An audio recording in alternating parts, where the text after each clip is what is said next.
Ya, Shalom Tirden. Bertemu lagi belajar kita lewat video ya. Ya. Sebelum kita belajar, kita berdoa dulu. Ya, minta bimbingan Tuhan agar pembelajaran kita hari ini bisa berjalan dengan baik. Yuk, tundukkan kepala dan lipat tangannya. Selamat pagi Tuhan Yesus, terima kasih atas berkat-Mu di hari ini Tuhan Yesus. Yang sebelumnya kami Engkau jagai dalam istirahat kami ya Tuhan Yesus, sehingga pagi hari ini bisa kembali bersama-sama belajar walaupun melalui rumah ya Tuhan Yesus, melalui video.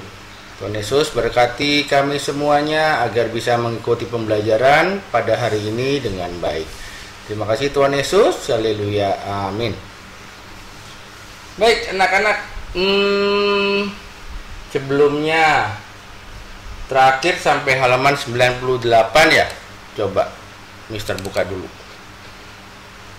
Ya, sebentar ya. Ya, terakhir di halaman 98. Yuk kita buka halaman 99. Ini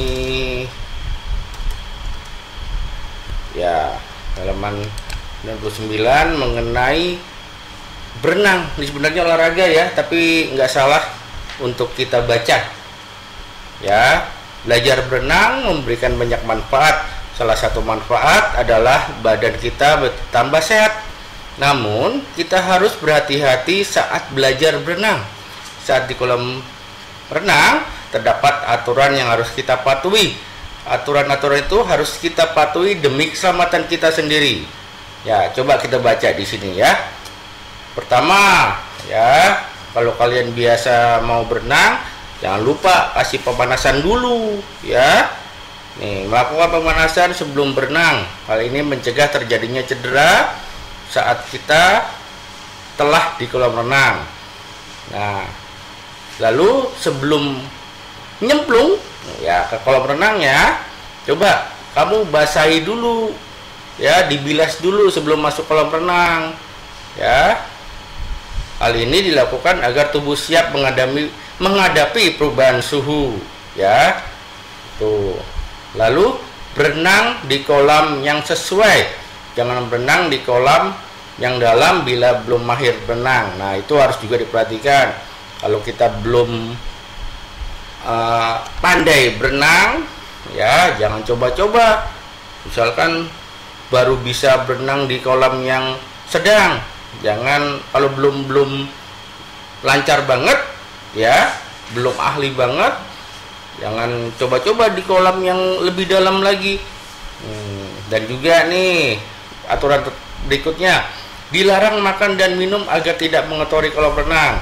Ya, ini kadang-kadang nih ya, mungkin waktu ada anak kecil ya, kadang-kadang ibunya sambil kasih makan di pinggir kolam renang, itu kan kadang-kadang juga bisa mengotori ya. Kalau makanan yang jatuh bisa mengotori kolam renang gitu. Dan juga nih yang pasti nih, tidak buang air di dalam kolam karena dapat meracuni tubuh. Ayo, siapa yang kadang-kadang berenang tahu-tahu, maaf ya, pipis di kolam renang? Ayo, itu nggak boleh ya. Kan itu nanti kotoran yang ketika kita buang air kecil itu, pipis ya, kotoran itu bercampur dengan air yang kita buat berenang ya, itu juga nggak boleh ya. Kalau mau buang air kecil maupun besar, naik dulu ke toilet ya. Oke, kita lanjut. Yang aja menulis kita skip aja ya. Oke, lanjut.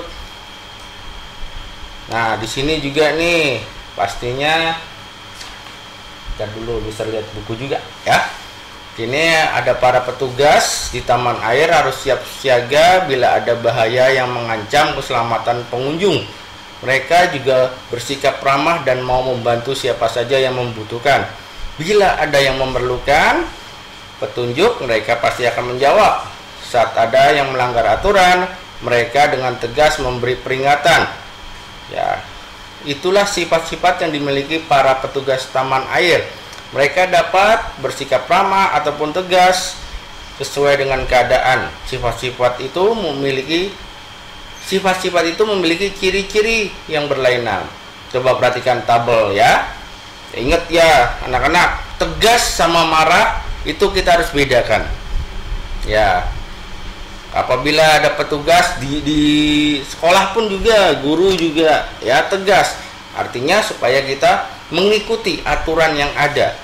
Gitu ya.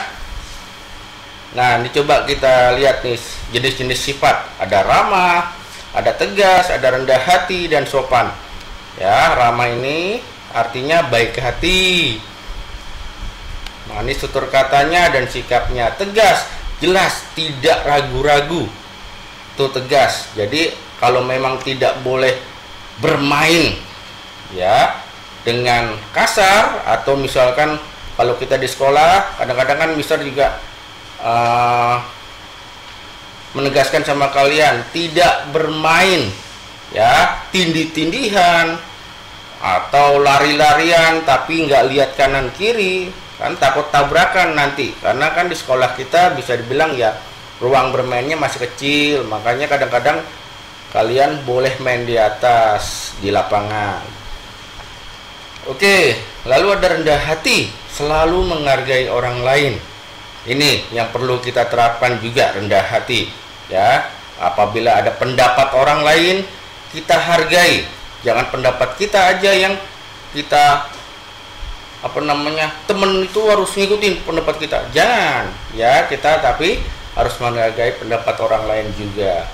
Lalu juga sopan, artinya juga menghormati orang lain.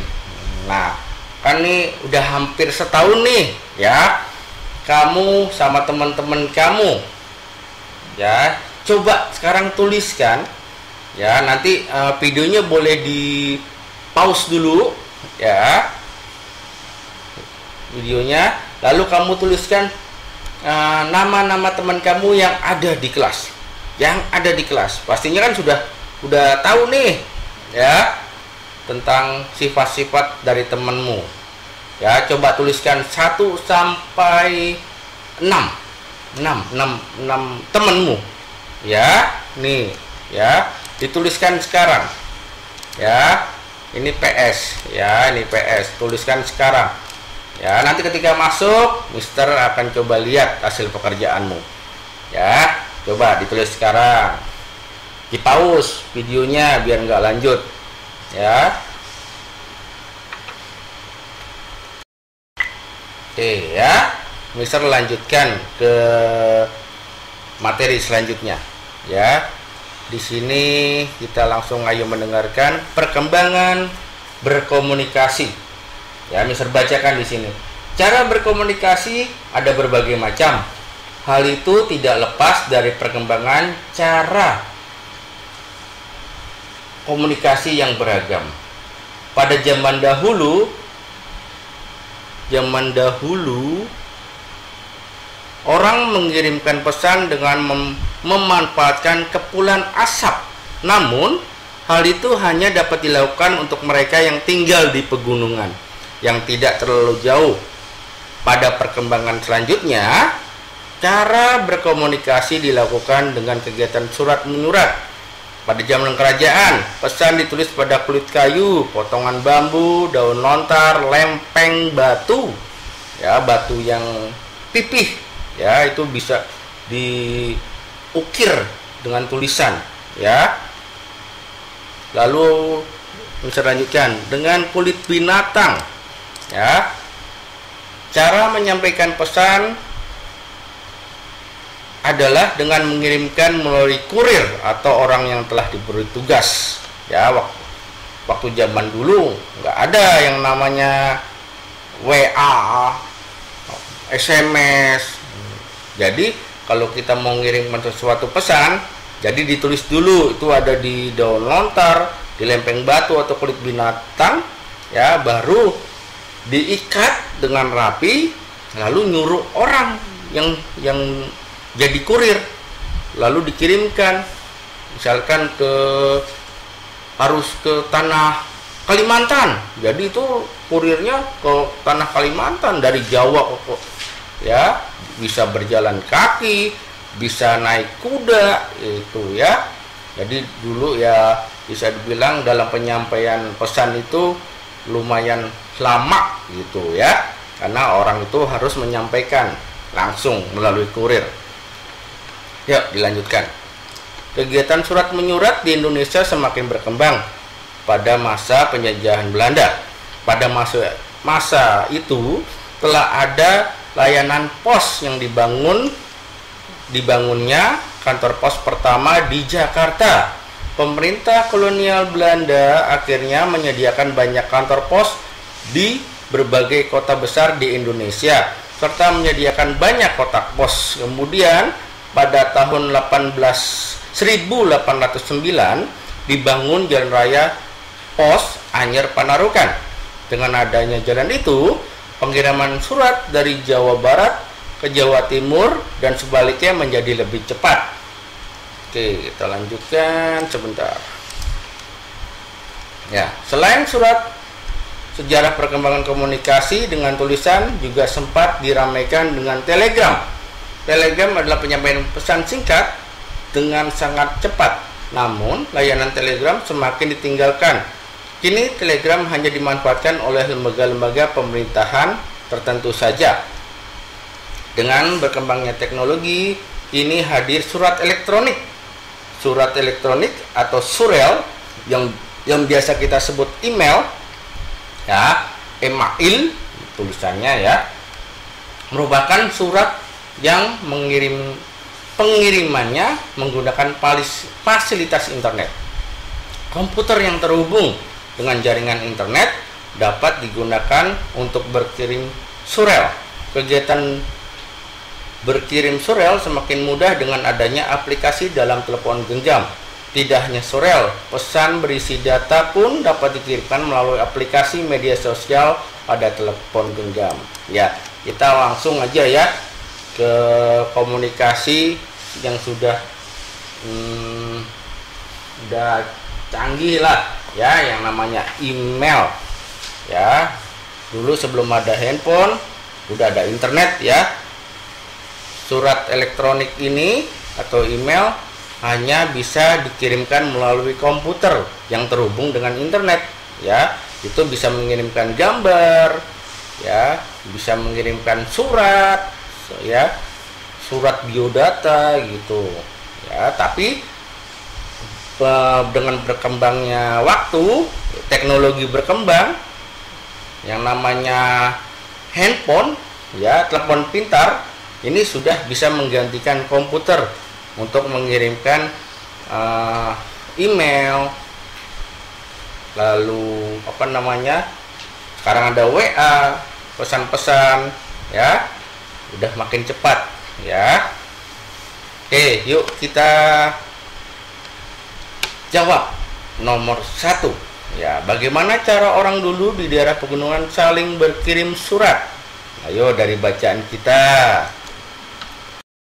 ya. Dengan apa? Memanfaatkan apa? Ini PS juga ya, kamu catat loh ya. Ya, dengan bisa terusnya di sini. Nah, di sini nomor 1 titik, dengan memanfaatkan apa yang asalnya dari api itu ya, asap ya, kepulan asap. Oke, nah nomor 2, sebutkan bahan yang digunakan untuk berkirim pesan pada zaman kerajaan. Apa aja tadi? Ada kulit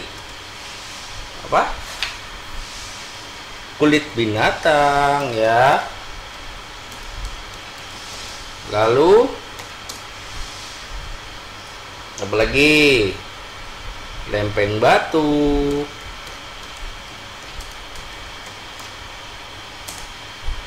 apalagi potongan bambu ya, lalu ada daun lontar ya, dan lain-lainnya, lontar ya. Tuh. Oke, sekarang nomor 3. Nah, ini mudah nih ya. Pada zaman apa nih kegiatan surat menyurat mulai berkembang di Indonesia? Zaman penjajahan ya, zaman penjajahan kolonial Belanda. Salah nulisnya, maaf ya. Kolonial Belanda. Oke, sekarang perubahan apa yang terjadi setelah Jalan Anyer Panarukan dibangun? Apa? Ya, perubahan pengiriman surat, iya, menjadi lebih cepat. Nomor 4 ya. Salah lagi ya. Pengiriman surat dari Jawa Barat ke Jawa Timur, ini nama daerah huruf besar ya. Salah nih, sorry. Dari Jawa Timur menjadi lebih cepat,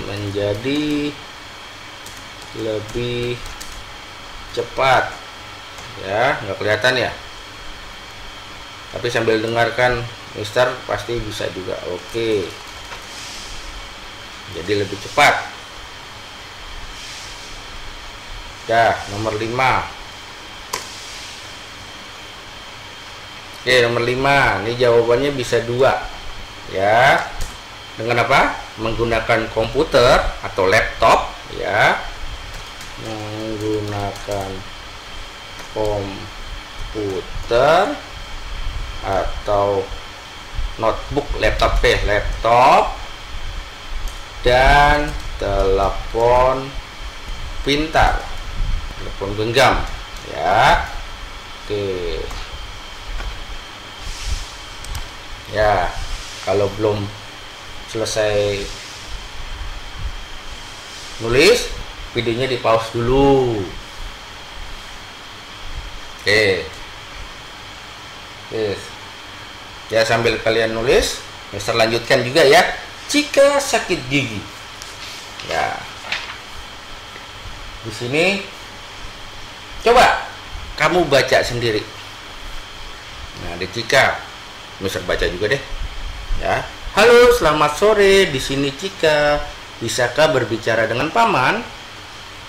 Hei Cika, ini aku. Apa kabarmu? Lalu kata Cika, Hei Wi, aku sedang sakit gigi. Paman Danu ada? Lalu jawab Dewi, Ayah ada. Tunggu sebentar, aku panggilkan dulu.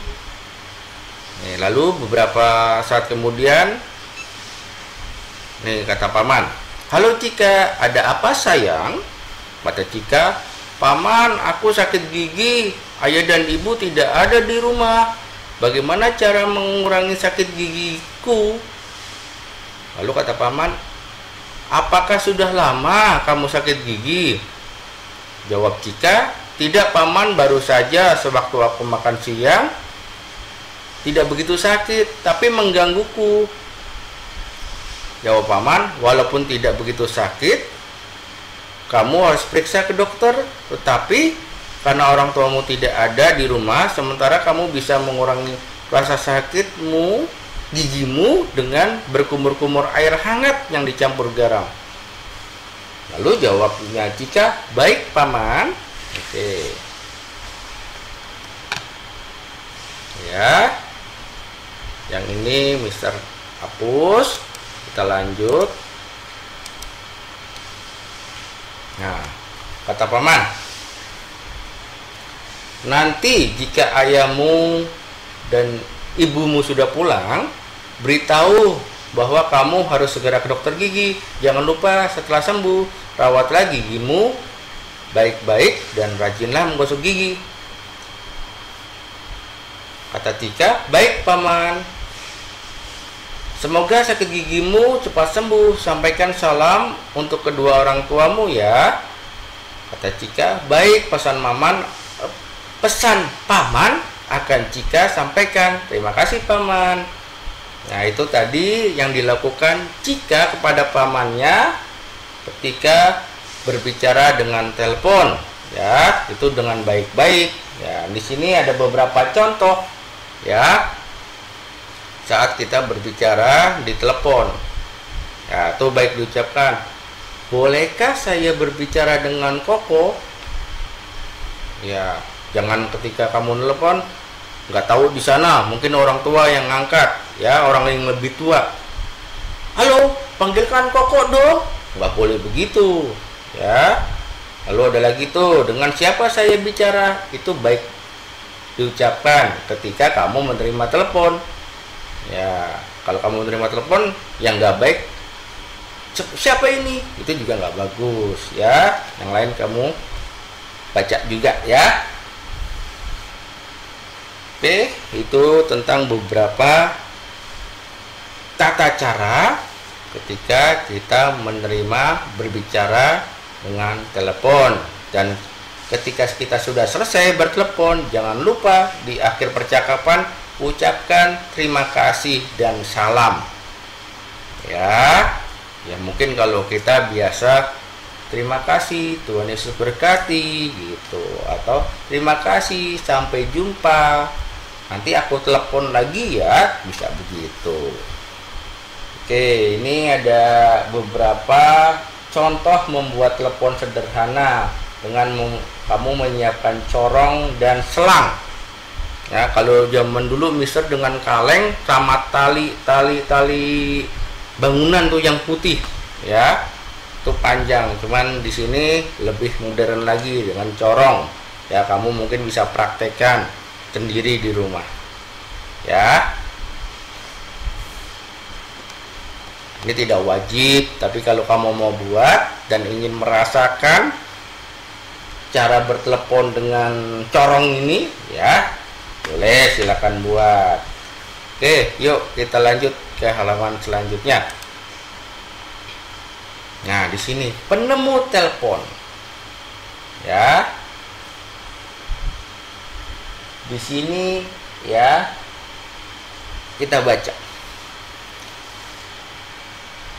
Telepon merupakan salah satu alat komunikasi. Dengan telepon, pesan suara dapat dikirim meskipun dari tempat yang jauh. Pesan suara dapat disampaikan dengan cepat, tanpa jeda atau tertunda.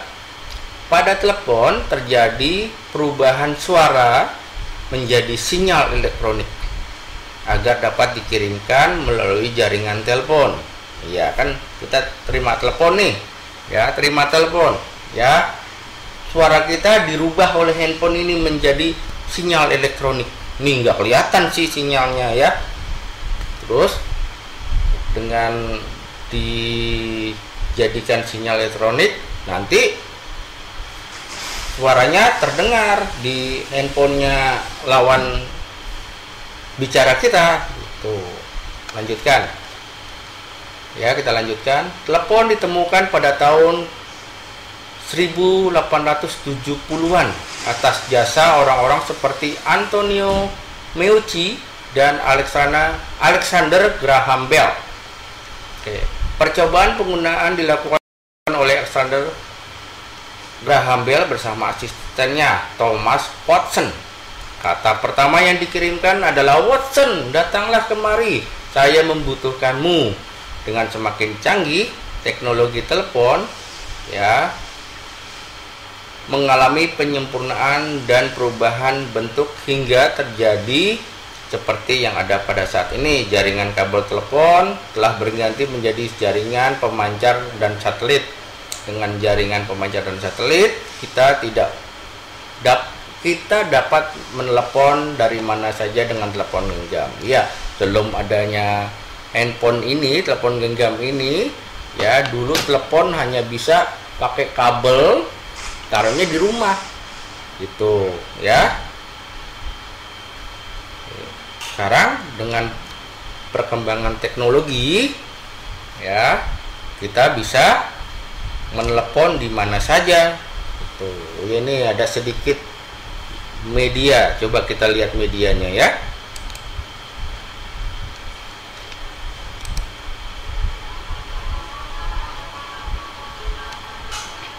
Come here, Mr. Ransom. I want to see you.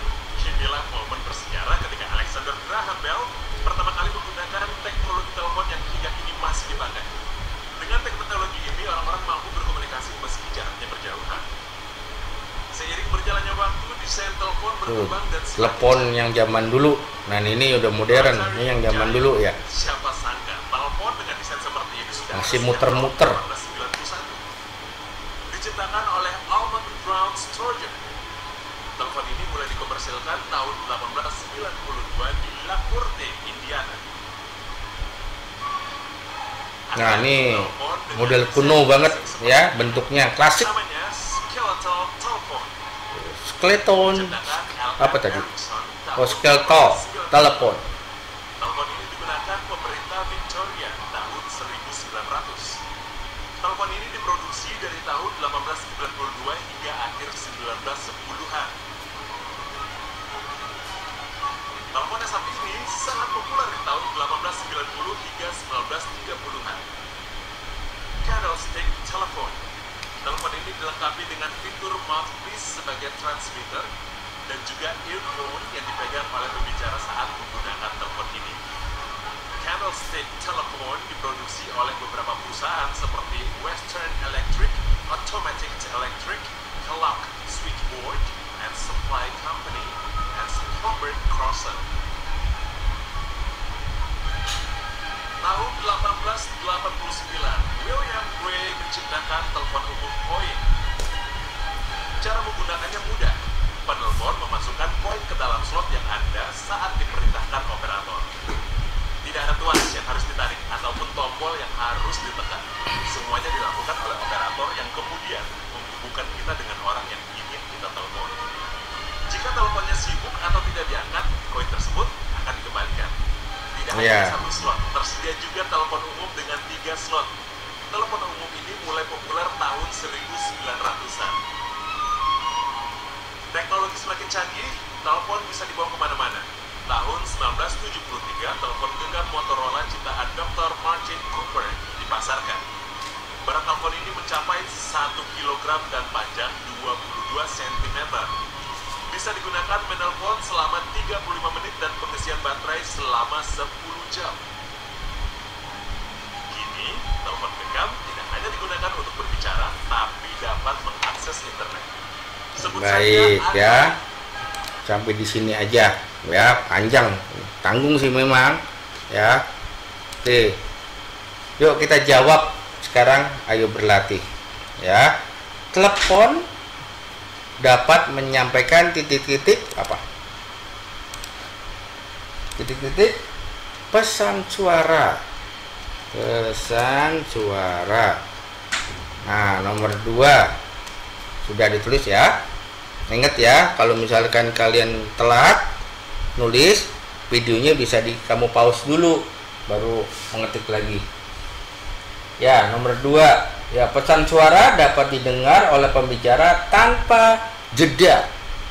Jeda itu istilahnya nggak ada jeda, itu istilahnya nggak ada waktu berhenti ya. Istilahnya kita ngomong apa langsung didengar, nggak ada selaknya lah istilahnya ya. Ini jeda. Oke. Nomor 3, pada telepon suara dikirimkan setelah diubah menjadi apa? Sinyal elektronik. Good. Ya, cepet ya. Nah, kecepatan aku ya. Oke. Nomor 4, telepon pada zaman dulu terhubung melalui jaringan apa? Yang panjang. Ya, kabel. Oke. Nomor 5, titik-titik bekerja melalui jaringan satelit dan pemancar apa? Telepon genggam udah dijawab ya. Telepon genggam. Oke. Nah, kemudian kita mau matematika nih sekarang.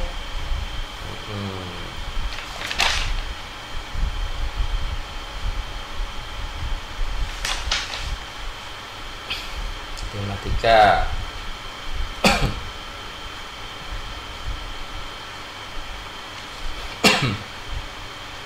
Oke, lanjut ya ke matematika. Kamu mungkin tadi udah lihat ya, membuat telepon dengan corong sama selang. Ya, corong itu kan berbentuk segitiga. Kita bisa ngukur ya, tapi kita sekarang mengukur dengan batang korek api. Ya. Nih kita lihat bentuknya segitiga. Ya, segitiga. Ini segitiga. Kalau kita ukur ya dengan batang korek api, ini ada 1, 2, 1, 2, 3, 4, 5, 6, 7, 8, 9. Ya, jadi bisa kita katakan keliling segitiga ini sama sisi ya. Ukurannya sama semua sisinya. Di sini ada 3 batang korek api, di sini ada 3 batang korek api, di bawah 3 batang korek api. Ya, ini namanya segitiga sama sisi. Ya, jadi bisa dibilang corongnya, kelilingnya sebanyak 9 batang korek api. Tuh ya, contoh. Oke, kita lanjut ke halaman berikutnya. Nah, di sini ya. Di sini coba kalian praktekkan sendiri ya, bisa bilang PR ya. Di sini PR. Sebentar, Mister catat dulu ya.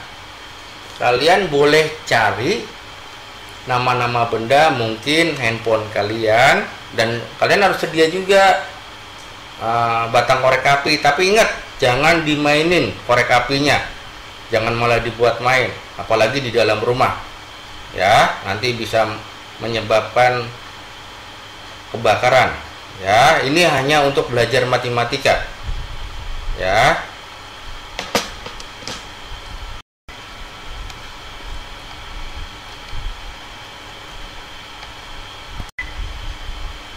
Ya, kebetulan aku Mister nggak punya korek api ya. Jadi misalkan handphone ya, kamu hitung berapa kelilingnya dengan batang korek api ya, masing-masing berapa kelilingnya ya. Kamu nanti tuliskan di sini. Misalkan kamu sini sudah tentukan tadi kotak pensil, di sini ada telepon genggam ya, terus di sini ada buku gambar ya, lalu ada 4 ya, berarti 1 lagi. Misalkan apa ya, atau misalkan remote TV ya, kamu remote TV ya, kamu ukur ini ada berapa batang korek api, panjang, lebar ya, kelilingi ada berapa. Ini contoh, tapi kalian bisa menggunakan barang-barang yang ada di sekeliling kamu ya. Ini remote TV contoh-contohnya ya. Oke, nah sekarang kita mau latihan. Oke, di sini kita lihat ada berapa batang ya. Di sini 4 lebarnya, terus panjangnya 1, 2, 3, 4, 5. Nah, kalau ini gimana? Ada berapa? Nah, ini berapa? Kita hitung berapa? 20. Oke. Oke, yang kedua, coba kamu hitung. Oke, yang nomor 2 berapa? Nomor 2 16. Tuh. Terus yang nomor 3 berapa? 12, 13. Oke. Lalu yang nomor 4, coba kamu hitung. Berapa? 14. Coba kita hitung ya. 1, 2, 3, 4, 5, 6, 7, 8, 9, 10, 11, 12, 13, 14. Oke. Ya. Nah, sekarang pembelajaran 4 tentang berenang lagi. Ya. Berenang merupakan olahraga yang mengasihkan. Namun kita harus selalu waspada akan bahaya yang mungkin muncul. Meskipun ada petugas di kolam renang, namun keselamatan diri merupakan tanggung jawab kita sendiri. Oleh karena itu, kita harus selalu mematuhi aturan yang ada. Kita juga hendaknya waspada dengan keadaan lingkungan kolam renang. Beberapa hal yang harus diperhatikan adalah sebagai berikut. Jangan berenang sendirian. Ya, bila didampingi oleh orang dewasa atau yang mahir berenang, biarkan ia masuk ke kolam renang lebih dahulu jika kamu belum mahir. Tapi kalau sudah mahir, ya nggak apa-apa sendiri, tapi tetap jaga diri ya. Lalu di sini juga perhatikan jalur renang agar tidak terhindar dari tabrakan dengan orang lain. Nah, ini juga yang sering dilakukan oleh anak-anak ya. Kadang-kadang misalkan lagi di taman bermain ya, ada perosotan di kolam renang. Kadang-kadang kamu naik dari bawah ke atas, itu kan membahayakan diri. Ya tidak ya, itu berarti salah jalur, itu malah mencelakakan diri. Oke, lanjut. Sebaiknya tidak berenang saat cuaca mendung. Kemudian berhati-hati bila ada keramik yang pecah atau terlepas di dasar kolam. Hal ini dapat mengakibatkan tubuh terluka. Nah, ini juga nih, jangan menggunakan HP, handphone atau jenisnya. Penggunaan HP dapat membuat seorang lengah dengan keselamatan sendiri. Sekarang banyak ya, sambil berenang pegang HP, foto-foto. Ya, itu malah mengundang orang lain untuk berbuat jahat sama kamu. Ya, nanti HP-nya bisa diambil orang, atau mungkin juga tanpa sengaja HP kamu ya yang tidak anti air ya kecemplung, lepas dari casingnya, dari plastiknya, nanti jadi rusak ya. Tuh, makanya kita harus menjaga diri kita ya. Oke, lanjut. Oh iya, ada PR ya. PR-nya udah bisa catat, halaman 108. Oke, lanjut. Nah, sekarang tentang telepon genggam. Oke, kamu baca sendiri. Ya, di pause dulu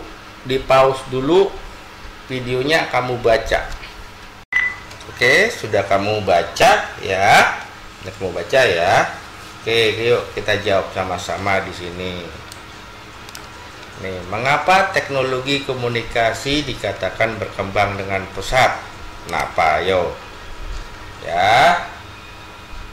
Karena nomor 1 bisa tulis ini ya. Ya. Karena banyak ditemui alat komunikasi. Tuh, nomor 1 ya. Lalu apa perbedaan utama HP dan telepon biasa? Ya, jelas ya. Bentar.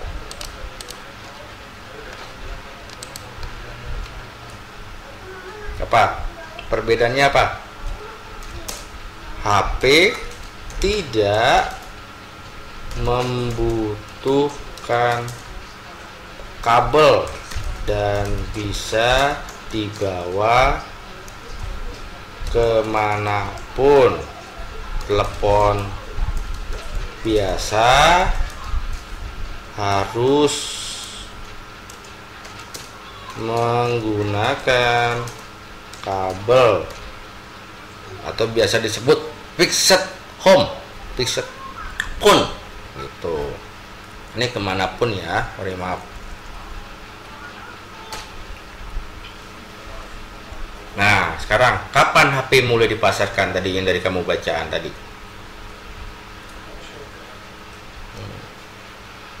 Yo, dari bacaan tadi tahun berapa? Kan berkembangnya HP pertama kali dibuat tahun 1973 dan mulai dipasarkan 10 tahun kemudian, berapa? 1983 ya. Nah sekarang fungsi menara BTS apa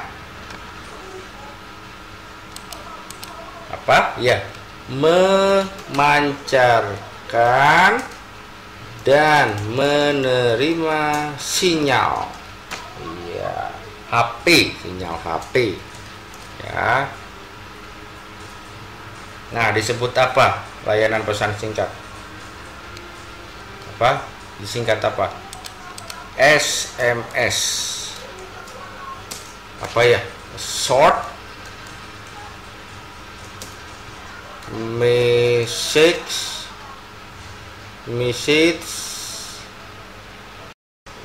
ya, short message apa service. Ini masih ada, tetapi orang sudah jarang menggunakan. Tapi untuk kepentingan tertentu ini selalu dibutuhkan ya, apalagi untuk kegiatan perbankan ya. Oke, ayo menulis, kita skip, kita mau ke paling berjasa ya. Oke, kalau sekali lagi bisa diingatkan, kalau misalkan kecepatan videonya kamu bisa pause dulu, lalu ditulis di buku kamu ya. Oke, di sini Mister mau lanjut. Oke, paling berjasa. Di sebuah rumah terdapat dua alat komunikasi, HP dan telepon. Penghuni rumah seringkali menggunakan kedua alat komunikasi ini. Suatu ketika HP dan telepon bertemu. Ini ceritanya ya, teleponnya lagi ada nyawanya ya. Sayang, pertemuan itu bukan dimaksudkan untuk saling melepas rindu. Pertemuan itu malah dimanfaatkan HP untuk menyombongkan diri. Ini kata HP. Tahukah kamu di antara kita siapa yang paling berjasa? Aku tidak tahu. Setahu aku kita sama-sama berjasa. Kita membantu majikan kita berkomunikasi dengan orang lain. Kata HP, tentu saja aku bisa melakukan hal yang tidak dapat kamu lakukan. Lalu kata telepon, apa maksudmu HP? Tapi jawab, dengar. Selain menjadi alat komunikasi, aku juga dapat menghibur majikan kita untuk memutar lagu, film, main game untuknya. Lalu, apa itu membuatmu merasa lebih dariku? Kata HP, tentu saja. Bandingkan, kamu hanya bisa mengirim pesan suara. Lagi pula, kamu tidak pernah dibawa kemana saja oleh majikan kita. Ya, beginilah keadaanku. Aku yakin majikan kita sayang kepada kita. Tiba-tiba listrik padam. Penghuni rumah mencari alat komunikasi untuk menelepon kantor layanan listrik. Namun sayang, baterai HP kehabisan daya. Untuk menyalakan kembali dibutuhkan energi listrik. HP tidak dapat digunakan. Nah, berbeda dengan telepon. Telepon tidak memerlukan baterai atau energi listrik untuk bekerja. Telepon dapat membantu penghuni rumah untuk menghubungi kantor layanan listrik. Ayo, di sini siapa yang paling berjasa? Ya, pastinya telepon. Ya, makanya dari Bacaan ini kita diajak untuk tidak boleh menyombongkan diri. Ketika kita punya kebisaan,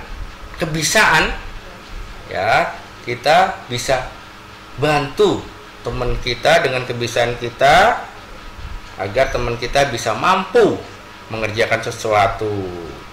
Ya, tuh. Oke, lanjut, ayo belajar. Setiap orang memiliki kelebihan dan kekurangan. Kemampuan dan keterampilan setiap orang berbeda-beda. Dimanapun kita berada, kita akan menjumpai perbedaan-perbedaan tersebut. Lalu bagaimana kita menghadapi perbedaan tersebut? Perbedaan hendaknya tidak membatasi kita untuk bekerja sama. Seseorang yang tampak lemah belum tentu tidak bisa diajak kerjasama. Di dalam dirinya tentu akan ada kelebihan yang pasti bermanfaat. Adanya perbedaan membuat kita saling melengkapi. Kita dapat saling membantu untuk mencapai tujuan bersama. Coba perhatikan saat para pekerja membangun rumah. Para pekerja memiliki keterampilan dan keahlian yang berbeda-beda. Peran setiap pekerja sangat menentukan berdirinya sebuah rumah yang kokoh. Yaitu contohnya dalam membangun rumah. Ya, kalau kita di sekolah, ya kita juga bisa saling bantu. Ya, ada teman kita yang kemampuannya ya mungkin dalam menghitung matematika agak kesulitan. Ada juga yang mudah bisa ya dengan mudah belajar matematika. Dengan kebiasaan kita bisa bantu temannya. Nih caranya begini ya. Atau ada juga teman kita yang nggak bisa membersihkan kelas, nyapu, lap-lap karena belum terbiasa. Kita yang sudah terbiasa bantu temennya ya. Ini cara mengelap loh, nanti temennya jadi bisa gitu ya. Oke, di sini langsung ke bagaimana sikapmu. Di sini ada guru ya menunjuk kamu jadi ketua kelompok. Ya, di sini. Yuk kita centang untuk menjadi sikap pemimpin yang memahami perbedaan. Oke, di sini memilih anggota yang kelompok memiliki kesukaan yang sama. Harus sama semua. Nggak setuju? Oke, disilang. Memberi bagian tugas kepada anggota kelompok sesuai kemampuannya. Ya, kita harus pintar-pintar melihat kemampuan dari anggota kita ya untuk memberi tugas. Ini dicentang. Mengeluarkan anggota kelompok yang tampak tidak memiliki kelebihan. Nah, ini gimana? Tidak boleh ya. Kita tidak boleh membedakan. Malah kita harus bantu supaya teman kita itu bisa. Iya. Oke, ini kita silang. Selalu meminta saran dari anggota kelompok dalam mengerjakan tugas. Gimana? Iya, centang. Memaksa anggota kelompok untuk mengikuti kehendakku, mengikuti kehendak pemimpin. Enggak begitu ya. Oke.